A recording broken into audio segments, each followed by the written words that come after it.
नमस्कार दोस्तों, स्वागत है आपका हमारे यूट्यूब चैनल वीटू नर्सिंग पे। दोस्तों, बिहार सीएचओ के लिए आज पहला दिन का एग्ज़ाम था, जिसमें फर्स्ट शिफ्ट और सेकंड शिफ्ट का एग्ज़ाम जो है आज ख़त्म हो गया है।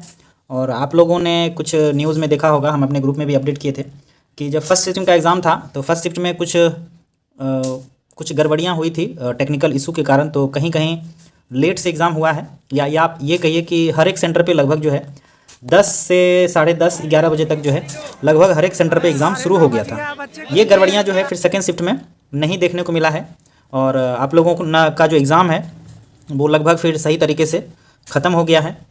और अभी जो है हमारे पास कुछ बच्चों ने अपने क्वेश्चंस भेजे थे। आपको पता है कि इसमें तो क्वेश्चन पेपर जो है घर ले जाने के लिए नहीं मिलता है। सीबीटी एग्ज़ाम था, और CBT exam memory based question ही जो आपको याद रहता है वो सिर्फ जो है आप हमें बता सकते हैं। और हमारे पास कुछ क्वेश्चंस लगभग 10 से 15 क्वेश्चन 20 क्वेश्चन जो है हमारे पास पहुंचा है। उसी को हम देखते हैं एक बार, क्या कुछ क्वेश्चन में था, किस प्रकार से क्वेश्चन पूछे गए थे और क्वेश्चन का जो लेवल था वो कैसा था। और स्वास्थ्य समिति ने जो कल सिलेबस जारी किया था वो सिलेबस के आधार पे ही क्वेश्चन पेपर था या नहीं था। ठीक है, इस वीडियो में बात करेंगे और आपको बताएंगे कि कितने बच्चों ने आज अटेंडेंस, यानी कि आप समझ लीजिए कि मान लेते हैं कि टोटल 17,500 बच्चों का एग्ज़ाम होना है 2 दिन में। तो आज जो है लगभग 8,500 बच्चों का एडमिट कार्ड जो है आज के लिए इशू हुआ था। तो उसमें से कितने बच्चे आज अटेंड किए हैं एग्ज़ाम को। उसके बाद नेगेटिव मार्किंग नहीं था इसमें, तो बच्चों ने किस प्रकार से क्वेश्चन को कैसे सॉल्व किया और कितने सॉल्व किए। उसके बाद क्वेश्चन का जो लेवल था वो लेवल हम देखेंगे। उसके बाद मिनिमम जो इसका कट ऑफ जा सकता है वो कट ऑफ की बात जो हम इस वीडियो में करेंगे। इसीलिए चैनल को ज़रूर सब्सक्राइब कर लीजिए, ताकि फर्दर अपडेट जब हम कंप्लीट एक एनालिसिस वीडियो आगे लाएंगे तो उसमें हम कंप्लीट कट ऑफ जो कि कैटेगरी वाइज होगा वो आप तक पहुंच सके और आपको मिल सके। ठीक है, तो कुछ बच्चों का जिनका मैसेज मेरे पास आया था उसमें से कुछ क्वेश्चंस आप यहाँ पे देख सकते हैं। ठीक है, ये अभी मेरे पास प्रिपेयर करने का समय नहीं था, इसीलिए हमने जो क्वेश्चंस हमारे पास पहुँचा था सिर्फ उसी क्वेश्चन को हम स्क्रीनशॉट लेकर के आपके पास लेकर के आए हैं। बाकी जब दोनों शिफ्ट का दोनों दिन का एग्ज़ाम ख़त्म हो जाएगा तो हम प्रयास करेंगे सारे क्वेश्चन को एक बार रिवाइज करके अच्छे से एक पीडीएफ बना करके हम आपके पास लाने का प्रयास करेंगे। ठीक है, तो यहाँ पे देखिए जो फर्स्ट शिफ्ट का एग्ज़ाम था जिसमें एक क्वेश्चन था कि सीमेंट फैक्ट्री कहाँ है बिहार में। इस प्रकार से आप क्वेश्चन को समझ लीजिएगा, हो सकता है कि क्वेश्चन पेपर में कुछ अलग प्रकार से लिखा हो, क्योंकि ये मेमोरी बेस है। मेमोरी बेस कहने का मतलब ये है कि जो बच्चों को याद था वो क्वेश्चन हमें मिला है। ठीक है, तो इसका राइट आंसर जो हो जाएगा वो डालमिया नगर हो जाएगा। शायद ये जहानाबाद के आसपास है ना, तो ये इसका डालमिया नगर जो है करेक्ट आंसर हो जाएगा। उसके बाद देखिए दूसरा क्वेश्चन हमारे पास आया था कि सोनपुर मेला जो कि हाजीपुर के आसपास इनका आयोजन होता है वो किस नदी के संगम पे है। ठीक है, तो एक तो आप पटना के आसपास के जानते हैं कि ये गंगा नदी है। ठीक है, और गंगा नदी और एक और नदी वहाँ पे आकर के गंगा में मिलती है जिनका नाम गंडक है।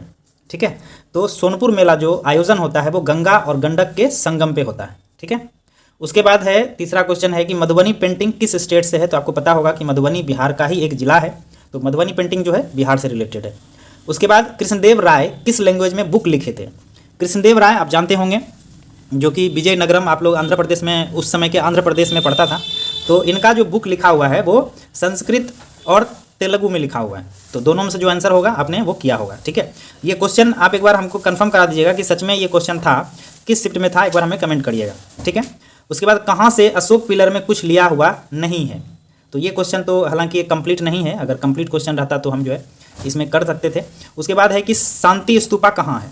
शांति स्तूपा आप जानते हैं राजगीर है ना, राजगीर में जो है शांति स्तूपा बना हुआ है। ये सेकंड शिफ्ट का क्वेश्चन है, सॉरी यहाँ पे देखिए हमने पूछा था उनसे, सेकंड शिफ्ट का है। उसके बाद हमारे पास कई ऐसे क्वेश्चन आए थे जिसमें आप यहाँ पे देख सकते हैं गया किस नदी के किनारे बसा हुआ है। तो गया जो बसा हुआ है वो फल्गु नदी के किनारे बसा हुआ है। अगर आपने फल्गु करेक्ट करके आया है तो फल्गु राइट आंसर होगा। उसके बाद फीफा वर्ल्ड कप से रिलेटेड क्वेश्चन था। तीसरा है फीटल का हार्ट बीट कितना था। तो फीटल का हार्ट बीट 140-160 होता है, आपको पता है।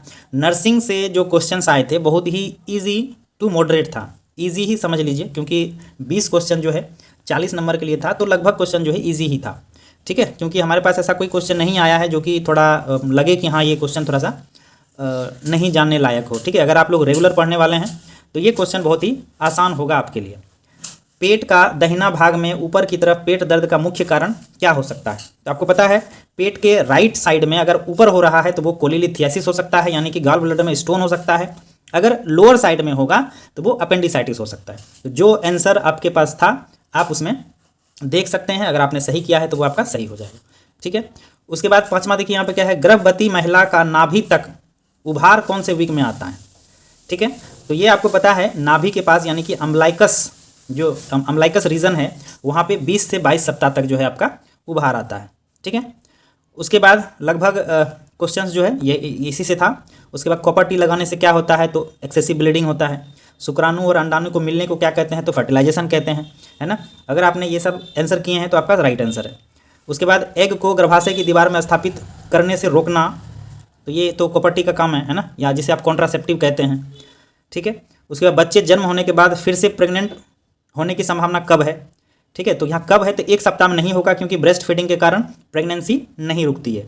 1 महीना भी नहीं होगा, क्योंकि 6 मंथ का जो है ब्रेस्ट फीडिंग का माना जाता है। तो अगर एक्सक्लूसिव ब्रेस्ट फीडिंग होगा तो वो प्रेग्नेंट नहीं होगी। तो यहाँ पे क्या है, फर्स्ट मासिक धर्म के आने के बाद, अगर फर्स्ट मेंस्ट्रुअल प्रेगनेंसी खत्म होने के बाद अगर आ रहा है तब मान के चलिए कि आपका यूट्रस वापस से रेडी है प्रेग्नेंट होने के लिए। ठीक है, तो इस प्रकार से क्वेश्चन जो है वहाँ पे पूछा गया था। अब यहाँ पे देखिए क्या है, एडमिनिस्ट्रेशन ऑफ MgSO4, ये क्वेश्चन थोड़ा सा मॉडरेट टाइप का है। MgSO4 which thing has to look. ठीक है, कौन सा MgSO4 एडमिनिस्टर करने से पहले आपको क्या देखना पड़ेगा। ठीक है, तो यहाँ पे क्या हो जाएगा right answer, all over all देखेंगे। ठीक है, चाइल्ड में बर्न का जब असेसमेंट करते हैं रूल ऑफ 9 के द्वारा, तो इसमें फेस को कितना % आप दीजिएगा बच्चों का फेस में, तो बच्चा क्या है छोटा होता है ना, तो बच्चे में क्या जाएगा 18% जाएगा। उसके बाद यहाँ पे सेम वही क्वेश्चन है, एडोलसेंट के हिसाब से WHO के हिसाब से एडोलसेंट का एज क्या होगा, इंट्राडर्मल इम्प्लांट इफेक्टिव कितने साल तक होता है ना, ये सारा क्वेश्चन वहाँ पे था। अब यहाँ पे कुछ क्वेश्चन ऐसे थे, number of bone human body, इतना ईजी क्वेश्चन था। लार्जेस्ट ग्लैंड कौन सा है, इसमें से ऑड चुनना था आपको, कौन सा ऑड होगा, स्टोमैक, लीवर, हार्ट और एरोटा। तो ये तीनों जो है एक अंग है, जबकि एरोटा क्या है, अंग नहीं है। ठीक है, तो ये ऑड हो जाएगा। उसके बाद क्या है, while removing IUCD contraception period retain, IUCD remove करने के बाद, ये क्वेश्चन हमको लगता है इनकम्प्लीट है थोड़ा सा, अगर ये कंप्लीट क्वेश्चन किसी को याद है तो एक बार हमें कमेंट कीजिएगा। उसके बाद अगला क्वेश्चन यहाँ पे देख लीजिए, मिक्सोएडिमा डिजीज ऑफ विच ऑर्गन। मिक्सोएडिमा आपको पता है थायराइड से जुड़ा हुआ है, हाइपोथायराइडिज्म में मिक्सोएडिमा देखा जाता है, तो ये क्या हो जाएगा, थायराइड हो जाएगा। विच of the following is the largest organ. ठीक है, तो क्या हो जाएगा, लीवर हो जाएगा।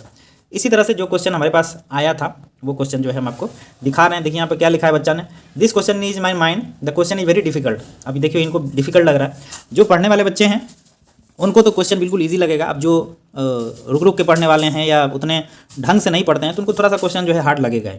रीजनिंग, न्यूमेरिकल, जीके यहाँ पे जो है दिया हुआ था, जिसका कि लेवल लगभग ठीक था। ठीक है, उसके बाद बाकी कुछ जीएस के क्वेश्चन थे, जीके के क्वेश्चन थे। आप यहाँ पे देख लीजिए, सार्स कौन क्या है, तो सार्स जो है एक वायरस है। जो राजगीर में रोपवे बना है वो किस देश के फंड से बना, यानी किस देश ने बनाने में मदद किया है, तो किसने किया होगा, जापान या Sri Lanka, I am not confirm, आप यहाँ पे एक बार देख लीजिएगा।